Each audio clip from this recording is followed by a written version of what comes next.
Alrighty. Hello? Can I have everyone's attention? Hello? Hey, good afternoon, everybody. My name is Matthew. We'll be getting started today. Thank you so much for joining today, our fifth event, our Federalist Society event, and we're very happy to be co-hosting today with the Military and National Security BYU Law Club. And today we're very, very pleased to have some amazing speakers, and I'll introduce those introducing the speakers in just a second. But before, for those who aren't familiar with Federalist Society, we're a group of students here at the law school.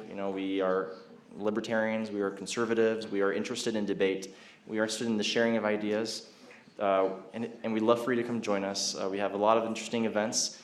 Next week we have an event on Tuesday with Josh Blackman and Professor Stansel. We'll be discussing Trump versus the legal resistance. We're talking about nationwide injunctions. And on Thursday, we'll be having Christina Sandifer from the Goldwater Institute, who will be talking about the right to try and how the terminally ill can try, if they so desire, try non-FDA approved medications. And now I'll turn the time over to Paul and to Josh.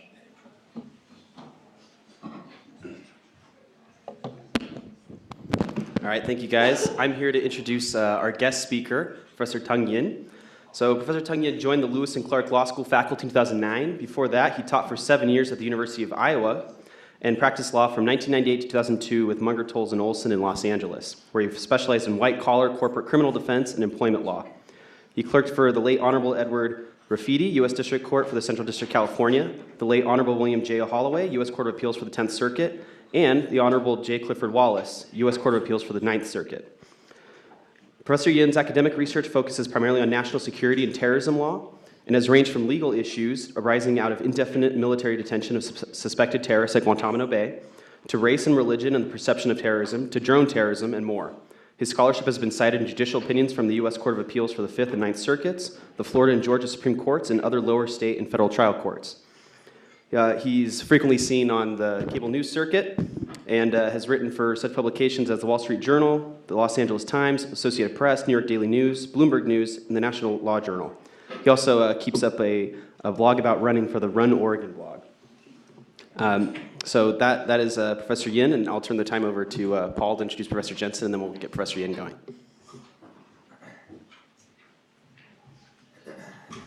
All right. So Professor Jensen is a professor here at BYU Law School. He recently returned here to teach after serving for a year as the special counsel to the Department of Defense General Counsel.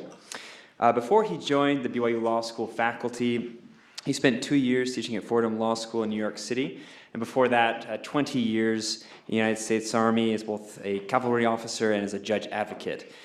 During his time as a judge advocate, he served in numerous positions. Just to name a few, he served as chief of the Army's International Law Branch, deputy legal advisor for Task Force Baghdad, and professor of international and operational law at the Judge Advocate General's Legal Center and School.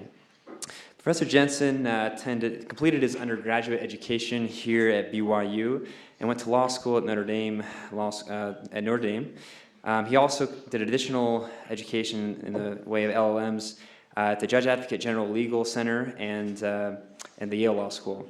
Professor Jensen is an expert in the law of armed conflict, public international law, national security law, and cyber warfare, and has published extensively in those areas. So we're lucky to have him.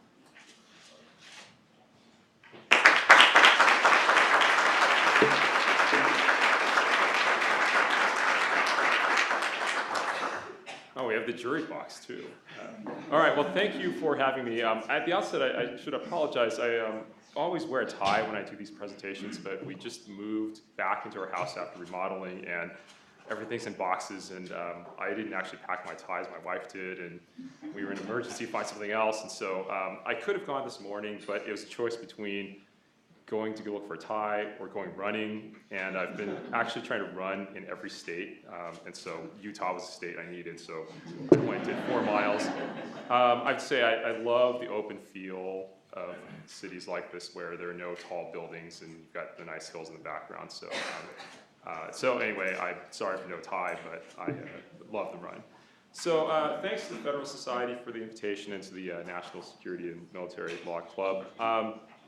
I should say that Federal Society, as I understand it, there was no litmus test to get approved on the list. I think I said, hey, I'm interested, and they thought it was okay.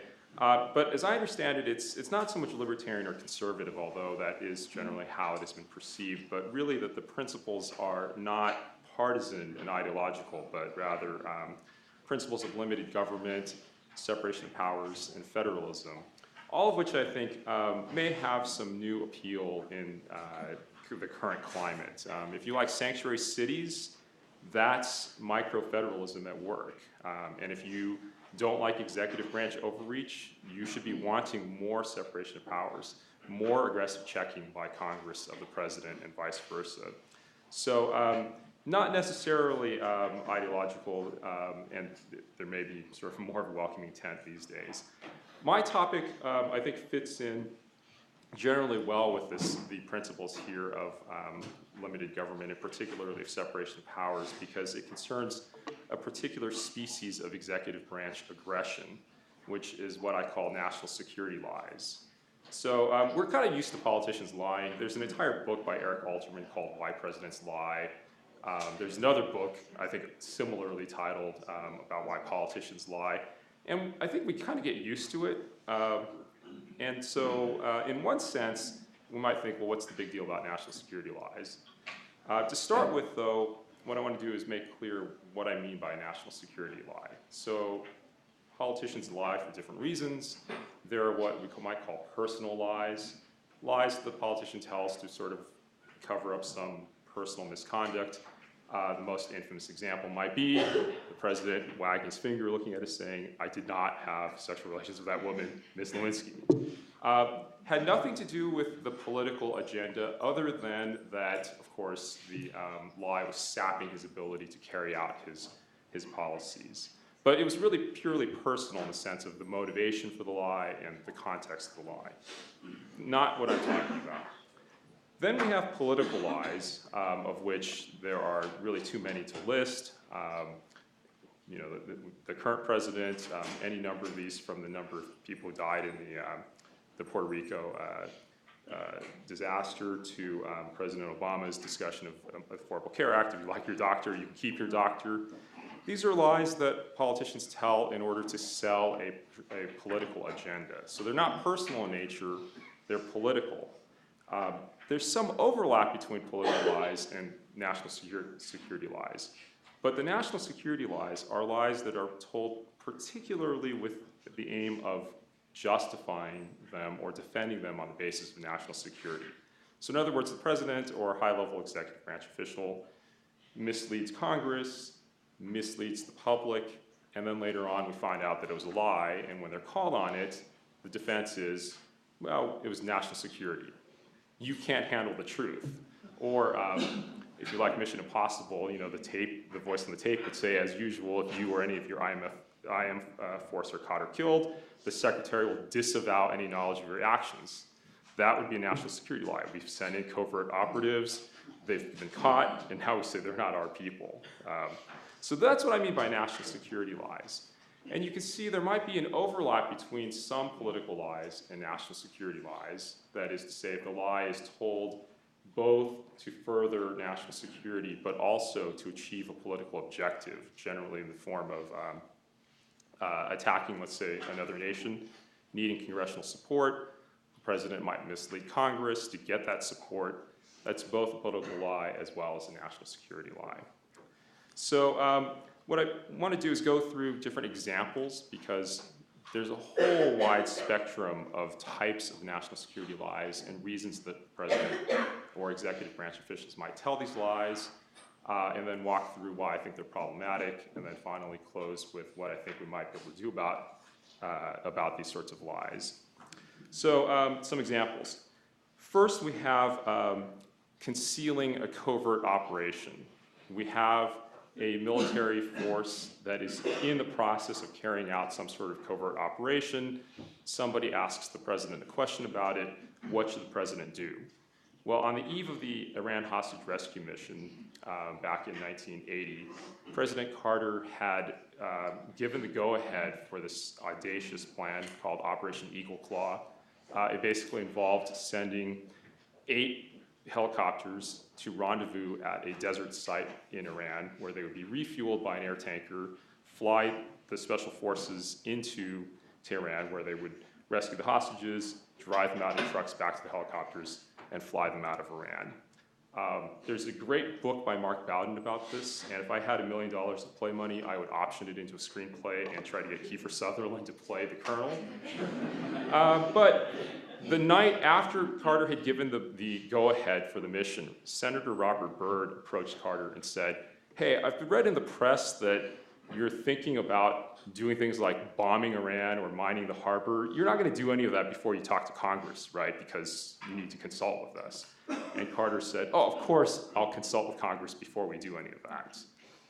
But, of course, he didn't consult with Congress, and he gave the go-ahead for the mission. And as we know, the mission ended up being a disaster.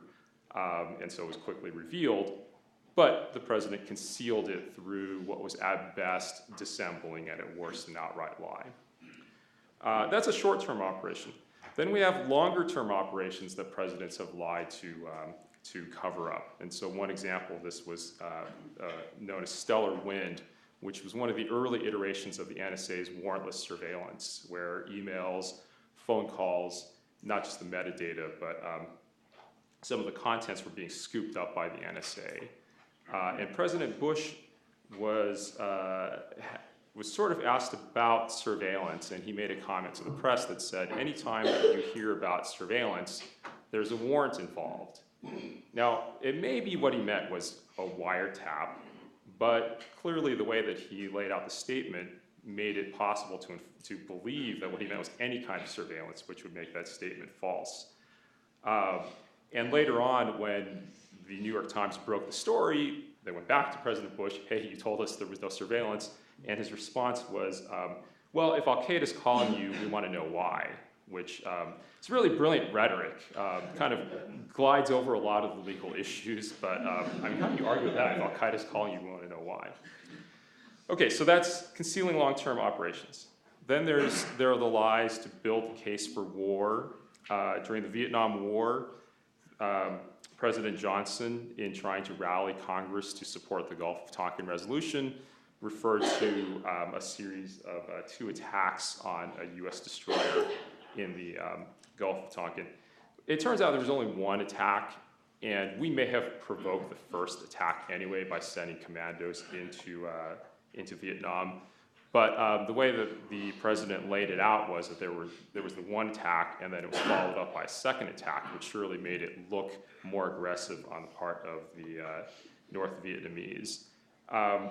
It's not clear that he actually knew that it was false. That it seemed like there was some kind of issue about signals intelligence being bouncing back and forth because of the weather.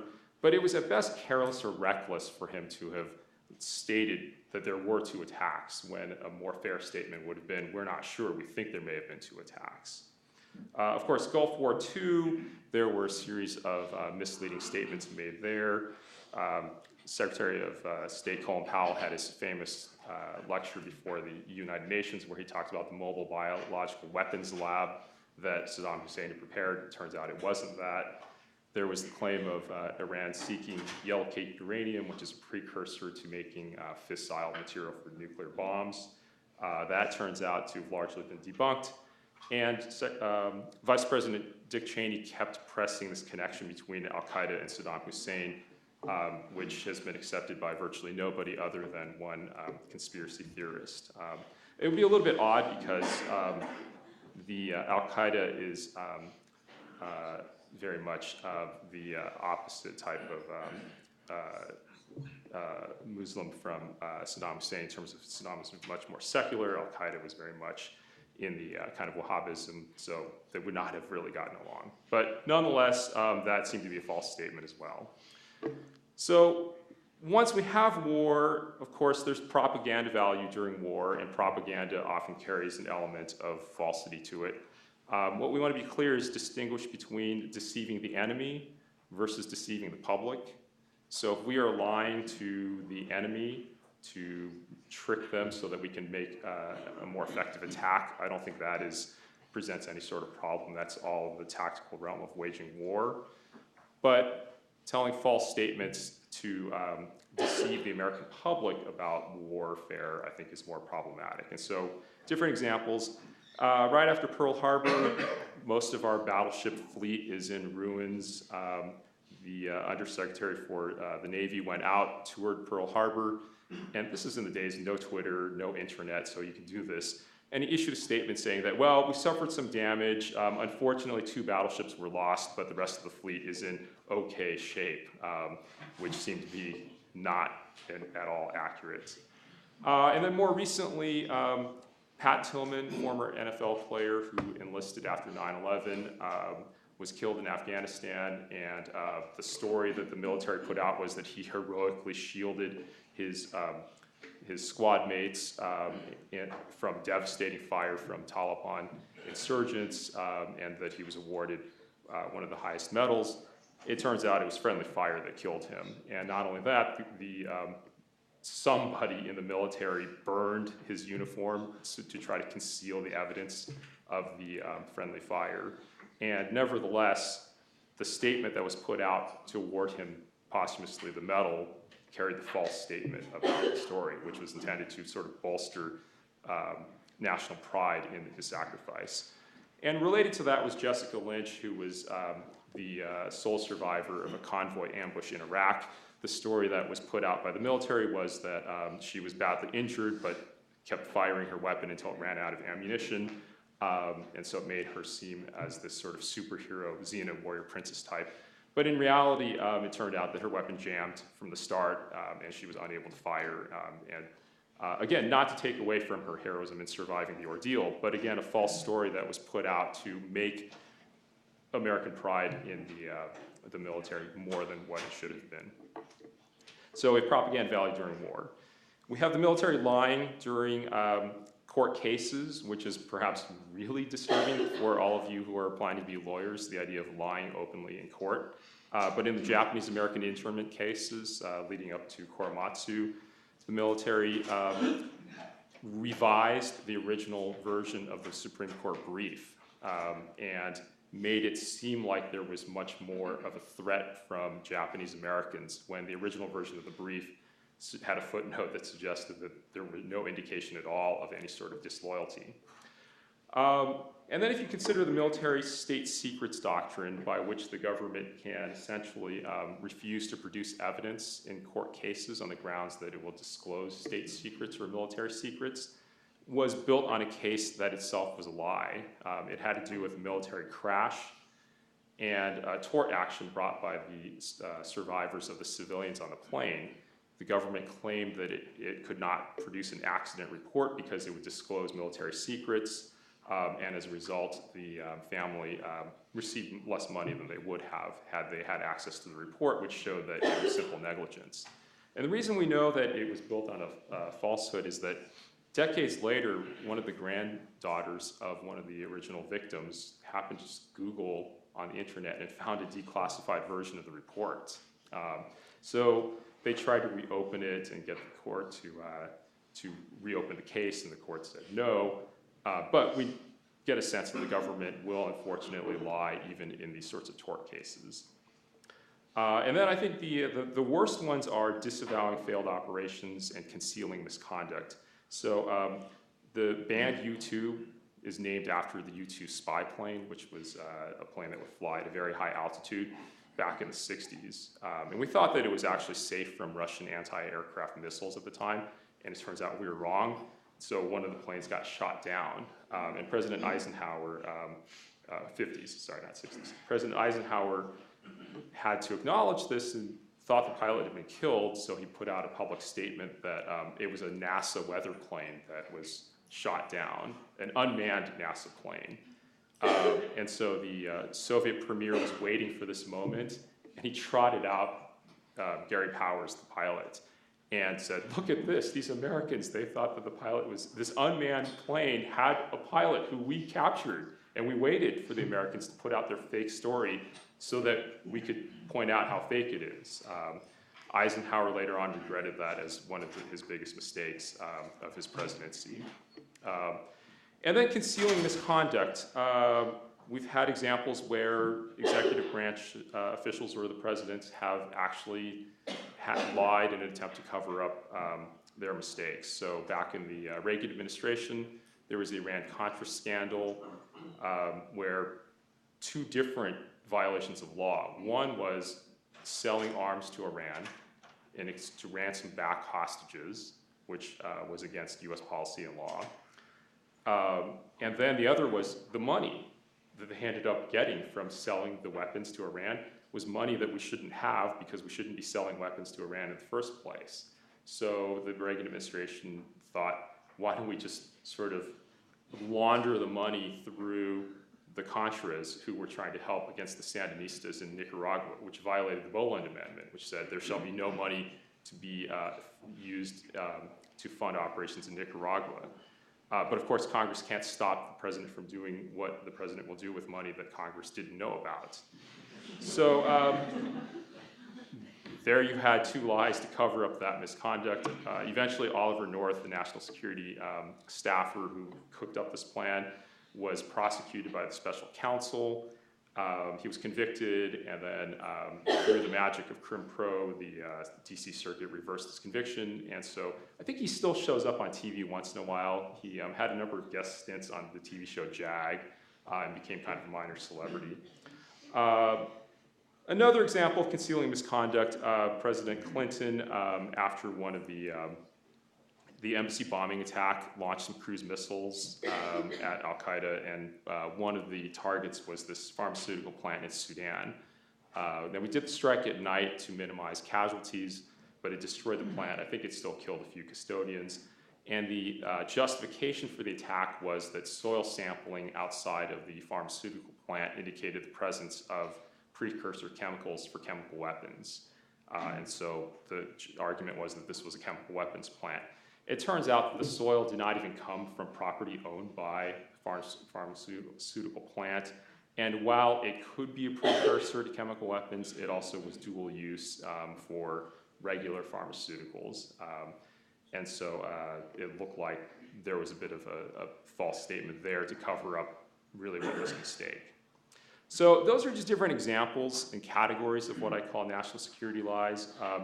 And I think you can see that on the spectrum of reasonableness, they range from fairly well understandable, as in the President Carter lie, to the ones that are grossly irresponsible, either to start wars, to cover up misconduct and the like.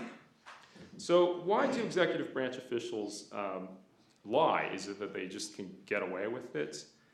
One answer, I think, is that if we think of it in criminal procedure terms, the police officer shows up and puts the cuffs on the suspect, Mirandizes the suspect and says, "Now do you want to talk to me?" And of course, the wise suspect will say, "No, I want to talk to a lawyer." And while that might be suspicious when the person refuses to talk to the police, in criminal procedure we recognize that silence is always an option. And silence is not generally to be used against the person once they're in a custodial kind of setting. But in national security context, silence may concede the answer. Consider the following examples. Suppose there's a press conference and the press asks President Obama quite openly, "Mr. President, what is the US planning on doing about Osama bin Laden? Are we going to do something?" The president can stay silent, say, "I have no comment." The president could say, "Well, of course, we're looking at our options," or whatever. And that doesn't give away much information. But suppose on the eve of Operation Neptune Spear, which is the operation to get bin Laden, the press asks Obama, are there special forces on the ground hunting Osama bin Laden right now? And does that mean you know where he is? The president says, "I have no comment about that."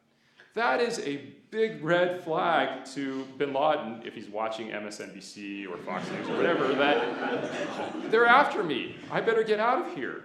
So silence sometimes does not work for the executive branch, which is why there may be this temptation to lie. But I think the problem with lies of the sort is that it cuts into congressional oversight. If Congress is denied information, if the president says, "I'm just not going to tell you that," Congress can act accordingly in terms of whether to check the president.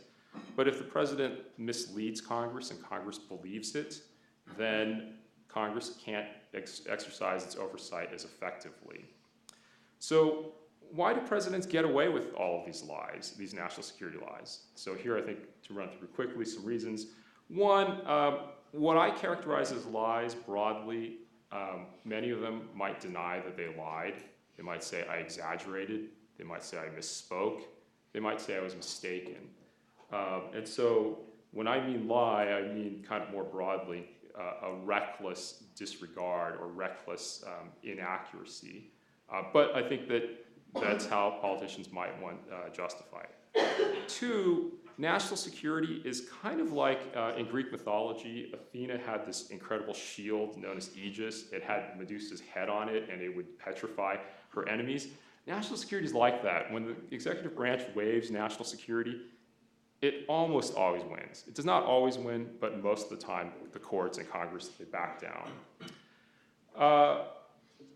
Third, subsequent administrations generally look forward instead of backward. They don't want to get involved in spending too much time investigating what happened before. This happened with the Obama administration.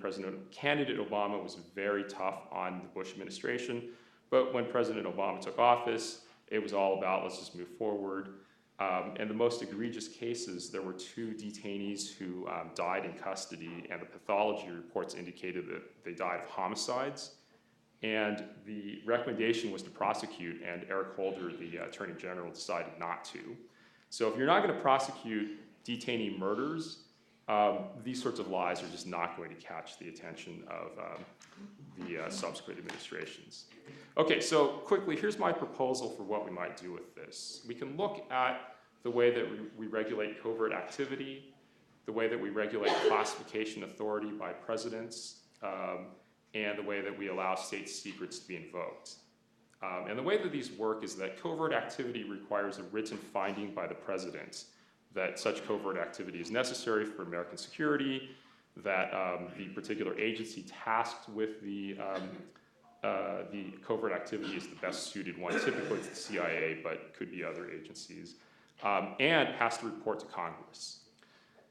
With regard to classification authority, the president, the vice president, and agency heads can designate materials to be classified. Therefore, you have to have the security clearance to view them.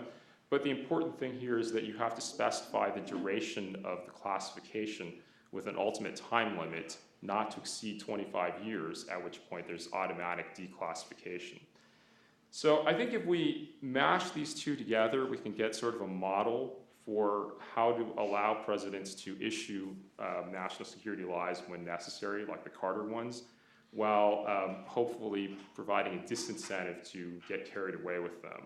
So that it would look like this. The president would have to make a written finding about the necessity for the national security lie, can delegate that authority to other agency heads, and that we would automatically reveal these national security lies 6 months after the end of that administration, unless the new administration decides to re-up the lie.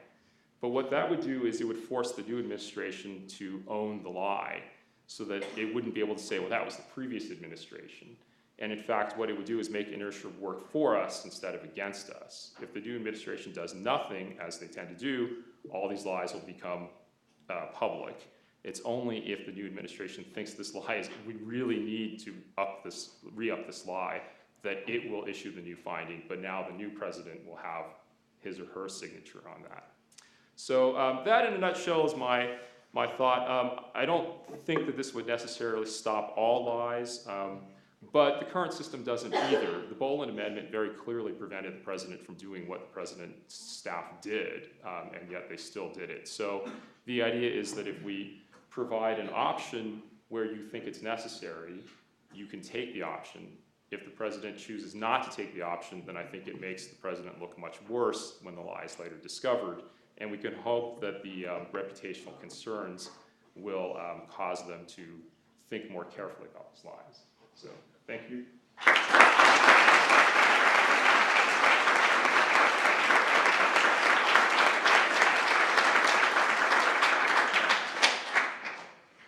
All right, so first of all, this is a really good paper, and I will just put those of you on notice who are signed up for my national security law class next semester, you may see this again. This is a really interesting paper, and it raises some really excellent points. My role here is, of course, to provide a different view, which I can do, but what I don't want you all to do is walk out of here thinking that I'm advocating for lying. That is not where I want to be, not a comfortable position to be in. However, take what I say how you take it.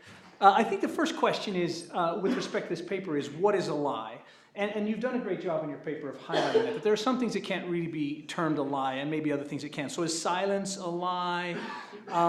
What about reliance on intelligence reports? Is that really a lie? Because intelligence is often of varying quality, and what you might believe today, you may not believe tomorrow, or may not be true tomorrow. And I think that has to be considered when you're thinking about national security lies as a definitional issue. Who determines it's actually a lie? Is it with the benefit of hindsight? Well, yeah, that was a lie at the time you said it. I'm fairly certain, for example, that Secretary Powell did not think he was lying when he made his statements in front of the United Nations about the chemicals in Iraq. I think he believed that he was getting good intelligence, even though there were certainly, or there may have been people in the intelligence apparatus who didn't think it was true, but I believe he believed it was true. And so I think it's how we understand a national security lie. That term lie is an important precursor to really dealing with the substance of this question. For example, being silent or being cagey, as you raise, I think you may actually be better off and do less misleading if you tell something that's not true than if you're silent or cagey, because then it may lead to assumptions that may end up being worse overall. So that's one point I think is worth considering. The second point is many many people who do national security law don't think in terms of separation of powers. We think in terms of sharing of powers.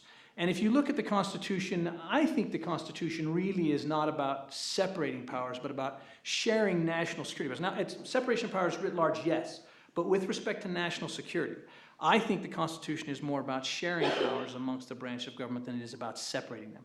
And I think if you look at this idea of national security lies or misstatements from the perspective of shared powers, it's different, because what it then does, what it makes you think about is, well, who is it that I am misleading?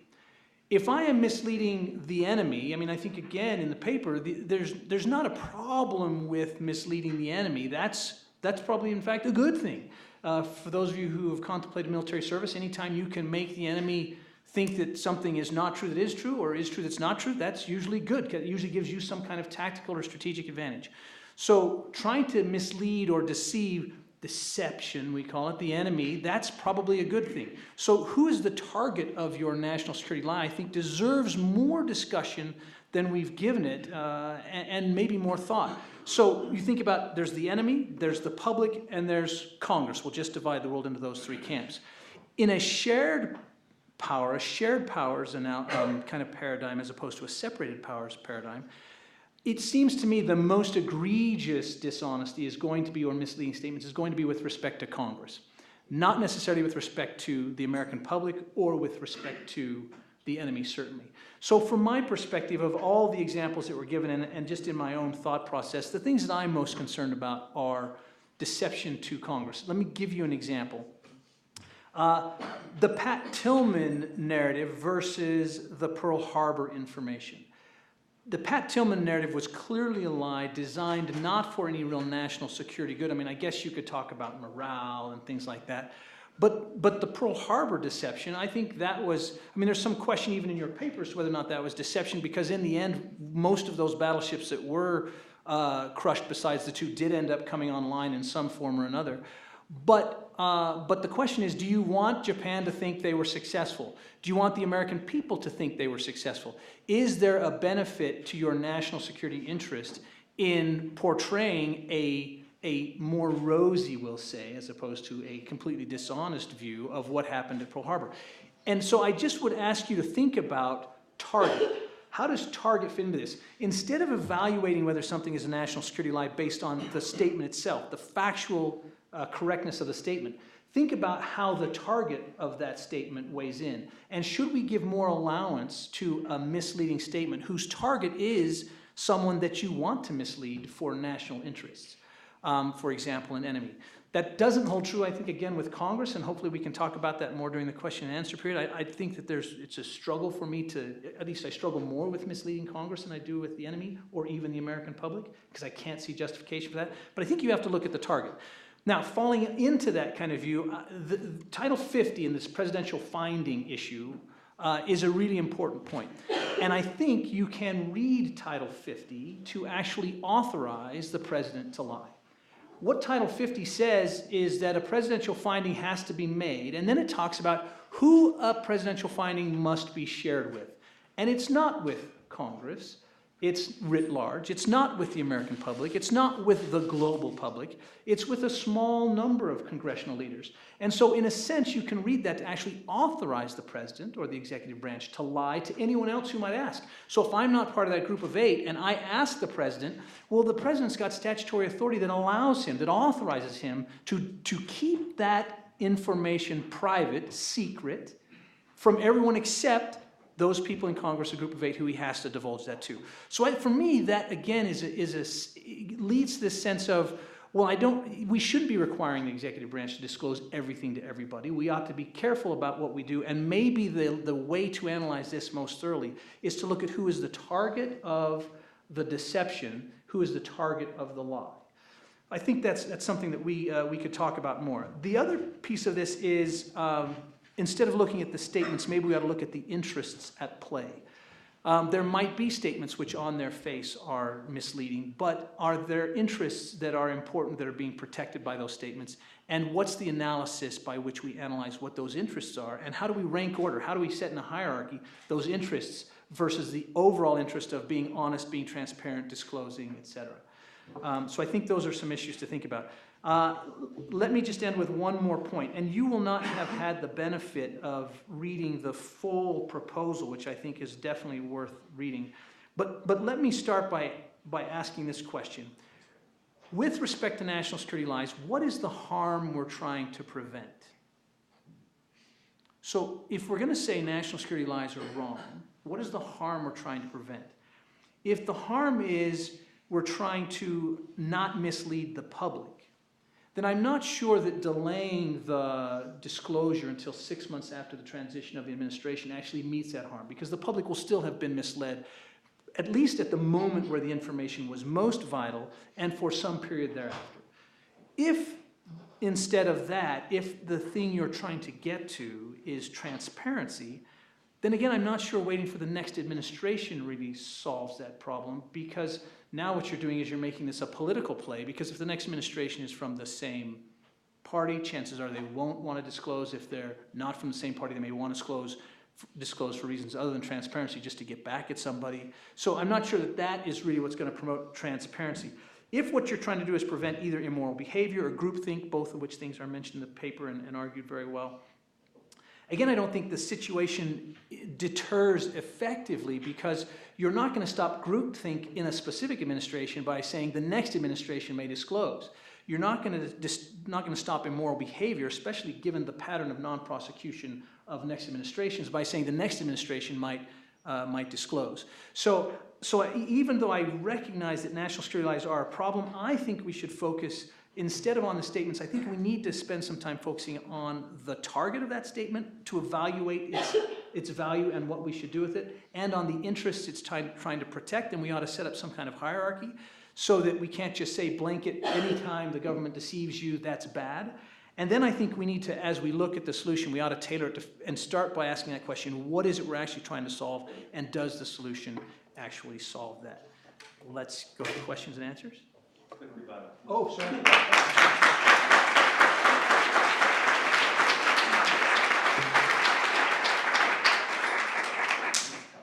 Well, thanks. If I ever rework this into a book, I will definitely take these into account.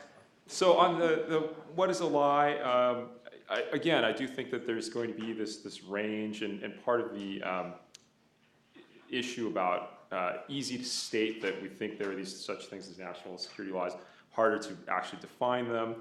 But I do think that it's not just the fact that at the time that somebody made the statement that they either believed it to be true or not true. I think that there's some quality of assessment. And so with regard to the weapons of mass destruction in Iraq, George Tenet said at the time, this is a slam dunk. Now, it's not clear why he actually believed that. And it may well be that he just was deluded, or it may be that he was overselling the intelligence estimates of the CIA and other staff.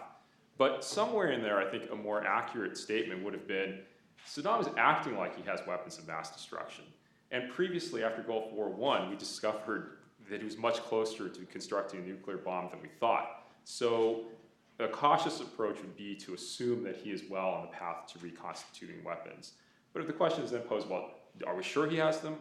I think certainly a lawyerly answer, I don't want to say I never give answers, because that in itself is an absolute statement. But when I was in practice, I do not think I made statements like, you will definitely win this case, or you will definitely win this claim. It was always the Weasley, there's a good chance of this, or you're likely to succeed, simply to provide a reasonable sense of the assessment.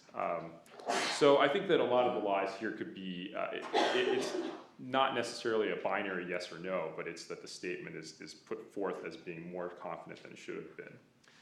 On sharing of powers, I have to say, one of the law review articles that I cite even to non-law professors is this great article by Darrell Levinson and Rick Pildes called Separation of Parties, Not Powers, which argues that the whole conception that we're taught in Con Law 1 in high school, that ambition must be made to counteract ambition, and the branches will check one another, and that's how we'll keep them from overreaching. And Levinson and Pildes say, you know what, they got it completely wrong. They did not realize that political parties would become so strong, and that we really have Team Blue and Team Red, and there's only checking when it's different parties in control of the different branches. So with regard to sharing powers, I'm a little bit leery when we have both Congress and the President, the White House in the hands of the same party. I mean, then they are sharing anyway, and that we probably need to have more of some kind of separation of powers, which unfortunately, in the Levinson Pildes view, really argues for voting for divided government. On the Gang of Eight and Title 50, I think this is a really important point too. The Gang of Eight are the majority and minority leaders of the two branches, the two houses, and also the minority, majority leaders of the intelligence committees of the two houses. They're the ones that get the secret information from the president. But what you end up with is this odd situation where they may learn things that they can't share with the rest of Congress, not even with their own staffers. And one indication of how kooky this becomes is that Ron Wyden, who is one of the senators from Oregon, actually came into possession of some information about one of the NSA surveillance programs. But he couldn't disclose it publicly. But in a very wily sort of way, when he had Dennis Clapper, the DNI, Director of National Intelligence, under oath in front of Congress, he asked Clapper, does the NSA maintain files on American citizens? Which he knew the answer was yes, but he also knew that Clapper wouldn't really want to answer that publicly, yet Clapper was under oath, and Clapper ended up saying, well, not intentionally, no, which again, is misleading, maybe outright false. And I don't know if that necessarily is better, that when we have the information just sort of bottled up in the Gang of Eight, that it leads to that sort of situation. So I'll stop here and have time for plenty of questions from you.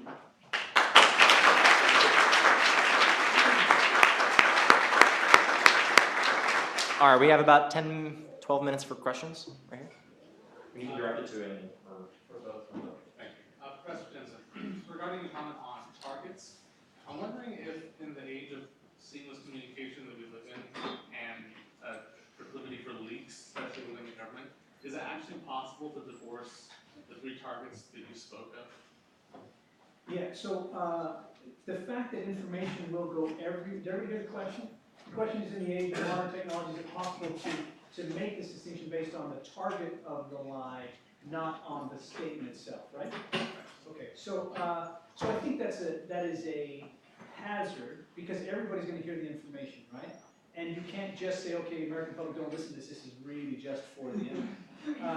But the point is, if we're going to establish some kind of procedure or a rule that punishes or somehow provides negative consequences to a government statement, I think that if we say everything the government says is heard by everybody, that's just too broad, and it would be hard for the government to ever use deception, effective deception, in that case. And so I think to allow the government to continue to use effective deception, we have to give them the authority to be deceptive in cases where it's necessary in the national interest. So even though the American public may hear it, and even though Congress may hear it, now you can deal with Congress, right? Because the president can send people over to talk to Congress and at least disclose to the Gang of Eight. But you still have to, I think, give the government the opportunity to spread deceptive themes, or else you're taking away a tool that has been part of national interactions since, there were nations. You want to respond? Well, I think one example of the deceptions of the enemy, again, these are not binary situations, but the Battle of Midway was won in large part because we deceived the Japanese. And the deception was that we cracked one of their codes, so we knew that they had a target which was designated AF, but we had no idea what AF was. So the Navy sent out a message on a code that we knew the Japanese had broken that said, Midway's running low on water, and then later on, the Japanese code reported AF running low on water. So that was a false statement that Midway was running low on water, but because of that, we knew that Midway was the target. We set up an ambush, and then that was thought to be the turning point of the Pacific battle. But I think that's clearly the target is the Japanese in that instance, and it's sent out on a code for the Japanese. So if you were trying to if you had a statement that instead was more publicly out more publicly. The American public hears it. Are we the conduit to the enemy? Possibly, but are we also the targets in the sense that the lie is then meant to affect the American public opinion? So I think Well, it certainly has that effect, whether it's meant to or not. So right. Yeah, there's another example with using cell phones. It used to be that we were able to eavesdrop on a number of terrorist cell phones, and there was a statement by a government official that then got widely published in the press. And the amount of intercepts that the government was able to collect off those cell phones dramatically decreased off that because they're reading the news as well, right? So, I mean, that's the kind of statement I think that that might have been a truthful statement at the time it was given, but clearly had a deleterious effect on the nation's ability to maintain its interests. Had instead that government official lied or not said that, then those intercepts could have continued to be heard. So I think there are cases on both sides. I just think we need to be careful. Anyone else? Right there, yeah. So your last statement about the Gang of Eight and the Oregon senator who publicly brought this information forward, basically, what would your response be, or how should the president or those in power handle situations in which, hey, we have this Gang of Eight, our most trusted people that we share information with, and yet we can't even trust that they're not going to publicly, or make this information public. What do they do if those pieces of information are, based in military strategy or techniques that could result in loss of human life? So I think that would be an example where if you knew the question was coming up in advance, and there was some indication that Wyden may have clued Clapper in that he was going to ask that. So if you knew it was coming in advance, that would be the time under my proposal that you make the finding and you have it documented, and then you go ahead and you say, no, we do not, and you lie under oath, and then you have the justification, the contemporaneous justification for it. If you're surprised by it because you weren't prepped for the question and it just came out, and you have the foresight to think, I can't let this out, and you go ahead and you say, no, we don't, and you lie, then what I suggest is that basically as soon as practicable after the lie is issued, you make the same finding. I had to issue this lie because blah, blah, blah, blah. Does the finding actually matter? I think this goes to Professor Jensen's questions about what is the harm that we're trying to prevent. And in some sense, I'm not defending lies, but I do recognize some of these lies we've discussed are necessary. I think the Eagle Claw lie was necessary. I think the cell phone, the tapping of the cell phone, that would have been a good lie to maintain, particularly since mentioning that we've tapped terrorist cell phones really does not affect the American public. But what I think the writing does, the formality of making the finding, is it forces you to put down on paper why it is that you think that this lie is necessary. And the exercise of writing it out and justifying it at the time hopefully will make some of the lies that are more sketchy, you just can't defend them. I mean, I had this experience when I was clerking where the judge, I wrote the bench memo and I recommended one thing, the judges all went the other way. And so I, of course, was the dutiful clerk, so I tried to write it the way the judges had decided to come out, and I showed it to my co-clerk, and she said, this really sucks. So I sat on it for like 3 months, and I went back to the judge and said, Judge, I tried writing the way you guys voted, but it just doesn't really write that way. My co-clerk, Mina, thinks it sucks as well. And the judge said, well, why don't you write it the way you think it should be, and we'll send it out that way. I'll look at it, and we'll send it out. So I think sometimes you try to write it, and you realize this is not going to work. And if that's what happens, then maybe those are some of the lies that those officials think, this is not worth it, or this can't be defended. And that those would be the sorts of lies, like the U-2 plane probably is one example, where really a NASA weather plane would have been better not to have that particular lie. Professor Jensen, is there a way that we can ensure the administration isn't lying to the improper targets? So That's a really good question. I mean, in that sense, this 6-month post-disclosure or some kind of mandated disclosure might be a useful thing. But you still have to decide who decides whether it was a proper target and who who allocated all that. And the presidential finding is, I think you scope it would include that information, right? I mean, it would have that kind of detail. So if disclosing the targets would give you the transparency you're after, then maybe this kind of disclosing 6 months after might work. It's definitely worth thinking if transparency is what you're definitely after. It's a good question. No. Well, thank you very much, and we'll see you next week.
More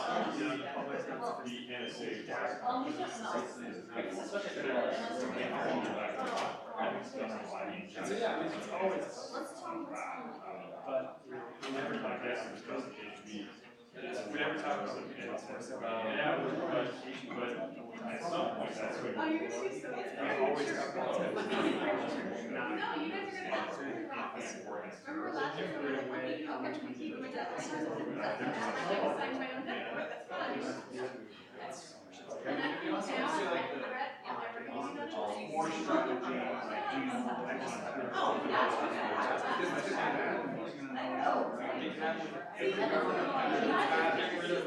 know,